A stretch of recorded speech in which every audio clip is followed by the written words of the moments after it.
साहब आप 3 घंटे से मौजूद हैं, आपके हिसाब से यहाँ पर कितनी लाशें जली? 18 के लमसम। कितनी लाशें? 18 18 लाशें।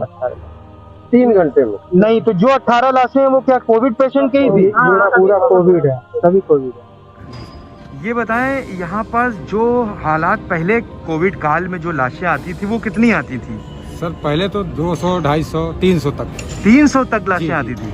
अभी अब जो हाल चल रहा है उस हाल में कितनी आ रहे हैं? अब 15 से 20। 15 से 20 लाशें डेली आती हैं। जी जी। तो यहाँ पर जैसे बाहर से जो लोग आते हैं जी। लाश लेके, तो कुछ ऐसे व्यवस्थाएं हैं यहाँ जैसे पानी की, खाने की, कि जिसको यहाँ के ये सब चीज सरकार की तरफ से कुछ ऐसी व्यवस्थाएं, टैंकर वगैरह का रखा गया है? नहीं सर, ऐसा कुछ नहीं है। सिर्फ यहाँ पे सैनिटाइजिंग अच्छा हो रहा है, सफाई अच्छी हो रही है। सफाई सैनिटाइजिंग जो ये गवर्नमेंट करवा रही है, यहाँ के जो कार्यकर्ता गवर्नमेंट करा रही है। ठीक। नमस्कार, मैं अश्विक खान और आप देख रहे हैं X24 न्यूज। इस वक्त हैं प्रयागराज के रसूलाबाद घाट पर और यहाँ पर पहले जैसा माहौल जो चल रहा था, लाशें आ रही थी। आज 10 मई है। यहाँ का जो हाल देखने से पता लग रहा है कि पहले जो लाश आया करती थी वो कितनी थी और अब क्या है। जानते हैं यहाँ के कार्यकर्ताओं से कि क्या है माहौल इस कोविड काल में, क्या लाशों का ग्राफ गिर रहा है और जो लाशें आ रही हैं यहाँ पर तो सिर्फ हॉस्पिटल से ही आ रही हैं या फिर घर से भी आ रही है। जानते हैं यहाँ के कार्यकर्ताओं से। नमस्कार सर, क्या नाम है आपका? हमारा नाम अजय निषाद। अजय जी, ये बताइए कैसा ग्राफ गिर रहा है यहाँ का? पहले लाश कितनी आती थी और अब कितनी आ रही है? मार्च 31 मार्च के बाद से जो है यहाँ होली के दूसरे दिन से मतलब बाढ़ी आना शुरू हो गई थी। 1 महीना बहुत बाढ़ी आई है। एक अंदाजन अगर गिनती के हिसाब से समझ लीजिए 80-85 बाढ़ी तक गई है एक दिन से। हाँ, 70 बाढ़ी 65 बाढ़ी मतलब बराबर रेगुलर आती रही जी। तो अभी इस महीने में जो है समझ लीजिए पूर्णवासी के दूसरे तीसरे दिन से जो है मामला ठप हो गया। हाँ जी। जो भी यहाँ पर जो लकड़ियों में और जो क्रियाक्रम में जो पैसे खर्चे होते हैं तो वो क्या सरकार ने निर्धारित किए हैं उस अमाउंट को या फिर आप लोग अपनी मर्जी से लेते हैं? नहीं, पहले भी हमारे यहाँ निर्धारित था और उसी अब सरकार ने भी जो रोड दिया है वही रेट है। क्या निर्धारित हुआ है? 4000 रुपए लकड़ी का जलाने का है और ब्राह्मण दक्षिणा जो अपनी जो भी आदमी अपनी मर्जी से लेते हैं। ठीक है। तो यहाँ पास इस तरीके की जो भी लाशें आती हैं, तो जैसे जो घर से आती हैं तो उसको आप डिफाइन कैसे करते हैं कि ये कोरोना पेशेंट नहीं है?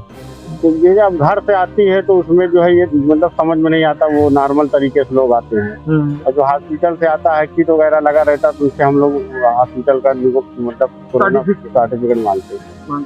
ऐसा नहीं लगता कि घर से जो लोग आइसोलेट होते हैं या ऑक्सीजन उससे वगैरह से होता है तो आप उसमें अपने प्रोडक्शन के हिसाब से क्या करते हैं? हम लोग अब जैसे कि अब नॉर्मल तरीके से आते हैं तो उसमें जानकारी नहीं हो पाती है, लेकिन हमारे यहाँ जो लड़के काम करते हैं उनको हमने कहा भैया जो है उचित हिदायत दे रही है पूरी अपना पूरे प्रोडक्शन के साथ काम करें जी। तो हालात जो है यहाँ के हैं, पहले आज से मार्च में और मार्च के बाद अप्रैल के शुरुआती दौर में 80 और 90 लाशों का क्रियाक्रम इस रसूलाबाद घाट पर किया गया। इस वक्त है प्रयागराज के फाफामऊ घाट पर। ये वो घाट है जहां पर प्रयागराज के सभी कोविड पेशेंट को जो जिनकी मृत्यु हो जाती है वो यहाँ आते हैं और यहीं क्रियाक्रम होता है। ये वही जगह है जहां कोविड पेशेंट की लाशों का क्रियाक्रम किया जाता है। यहाँ पर वो भी लोग मौजूद हैं जो कोरोना पेशेंट को अपने लेके आके क्रियाक्रम करवाने लानी, यानी कोरोना पेशेंट के तीमारदार, रिश्तेदार, घर वाले जानते हैं यहाँ से उनके मुंह से कि ये यहाँ पर किस तरीके से चल रहा है और क्या क्या पैसा खर्चा करना पड़ रहा है और कितनी कठिनाइयों का सामना करना पड़ रहा है। साहब आप 3 घंटे से मौजूद हैं, आपके हिसाब से यहाँ पर कितनी लाशें जली? 18 के लमसम। कितनी लाशें? 18 लाशें।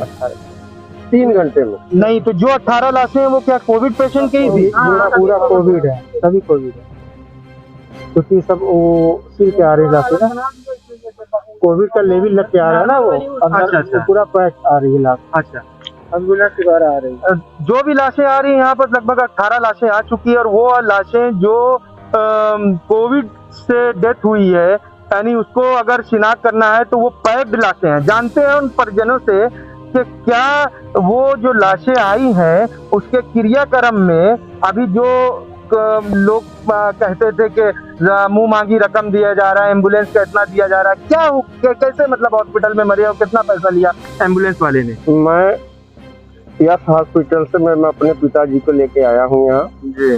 कोविड पेशेंट थे जी। कल रात को उनका देहांत हुआ, आज हमको सुबह बॉडी मिली 10 बजे जी। मैं उनको लेके आया, 1500 रुपया मैं एम्बुलेंस का दिया हूँ, ठीक है। और यहाँ घाट पे 4000 रुपया दिया, 500 रुपया और 500 रुपया हेल्पर को दिया। ठीक, ठीक है। यहाँ पास आए आपको क्या ऐसा कुछ महसूस हुआ कि कुछ लूट मार मची है? नहीं, ये बात तो ये नहीं, ऐसा नहीं। मतलब देखा जाए हिसाब से तो घाट पे मौजूद जो भी कार्यकर्ता है वो कोई ऐसी जैसे हवाएं उड़ रही है कि यहाँ पर लूटमार मची है, ऐसी कोई लूटमार नहीं है। 4000 रुपए सरकार ने जो निर्धारित करे हैं वो निर्धारित रुपए ही लिए जा रहे हैं। एम्बुलेंस के जो हॉस्पिटल से आने के 1500 2000 वो लिए जा रहे हैं। जानते हैं यहाँ के जो ठेकेदार हैं कि एक दिन प्रतिदिन कितनी लाशें आ रही हैं, और पहले मार्च के महीने में जब ये चला था कोविड का महामारी कितनी लाशें आ रही थी और अब इस वक्त कितनी लाशें आ रही हैं? जी, हमारा नाम नीरज कुमार मिश्रा। आप यहाँ के ठेकेदार हैं? जी, हमारे लकड़ी के है। अच्छा जी। तो अभी लाशें कितनी आई हैं आज के दिन? हमारे पास 6 आई हैं और टोटल लाश कितनी जली है? टोटल आज 20-21 जली। 20-21 लाशें। पहले जो कोविड महामारी में जिस हिसाब से लाशें आ रही थी तब कितनी आ रही थी? तो काफी कम हुआ है। फिर भी एक अंदाजा पहले कितनी थी? पहले मतलब लगभग 50, 55, 60 आती थी। आज 20 लाख आई है, काफी एक हफ्ते में काफी कम। एक हफ्ते में काफी कम हो गई। बीच में अभी इस घाट के बारे में बताया गया था कि यहाँ पर कुछ अवैध वसूलियां चल रही है, कुछ नाजायज पैसा लिए जा रहे हैं, तो क्या वो ऐसी कोई परिस्थिति अभी बनी है? जी नहीं, ऐसी कोई परिस्थिति अब नहीं बनी है। जब से रेट निर्धारित हो गया है ऐसी कोई परिस्थिति नहीं बनी है, जिसमें से 28 रुपए का लकड़ी देते हैं हम लोग, 200 रुपए धूप का देते हैं, 1000 रुपए जो जलाने की मजदूरी होती है वो मजदूरों को मिलती है। 1000 मजदूरी जी। मजदूरों को यहाँ पर सरकार की तरफ से कुछ ऐसी व्यवस्थाएं की गई हैं जो सैनिटाइजर, मास्क या फिर ऐसी कोई व्यवस्थाएं जिससे साफ सफाई ऐसा कुछ? जी जी, नगर निगम से एक जेसीबी आती है रोज और वो जो चिता जली रहती है उनको साफ करके हटाते हैं। नगर निगम के द्वारा जो है यहाँ पे सैनिटाइजर की गाड़ी आती है, 2 बार आती है। एक सुबह टाइम आती है लगभग 10-11 बजे, एक दूसरी समय आती है 2-3 बजे, सैनिटाइज करती है। और लाइट की व्यवस्था नगर निगम के द्वारा, प्रयागराज के द्वारा यहाँ पे कराई है। ये जो लाशें जलाया जाता है, जो लाशें जलाते हैं, जो क्रियाक्रम में जो लोग लगे होते हैं, जो आदमी जो काम करते हैं, उनकी प्रोटेक्शन को लेकर क्या व्यवस्था है? जी, प्रोटेक्शन को लेकर सब मास्क और सैनिटाइजर तुरंत बॉडी को अगर उतारते हैं, परिजन उतारते हैं या हमारे आदमी उतारते हैं, तुरंत सैनिटाइज होते हैं। और जो एक आदमी जो उनके घर का होता है, जो अंतिम संस्कार करता है, दाह संस्कार करता है, वही करने के बाद बाकी सबको दूर कर दिया जाता है। 100 मीटर दूर सबको पुल के पास भेज दिया जाता है। हालात ये हैं यहाँ के कि जो भी निर्धारित राशि सरकार ने निर्धारित करी है उसी निर्धारित राशि को लिया जा रहा है, उसके अलावा कोई पैसा नहीं लिया जा रहा। आज 10 मई है, 10 मई को लगभग 20 से 21 लाशों का दाह संस्कार किया गया है।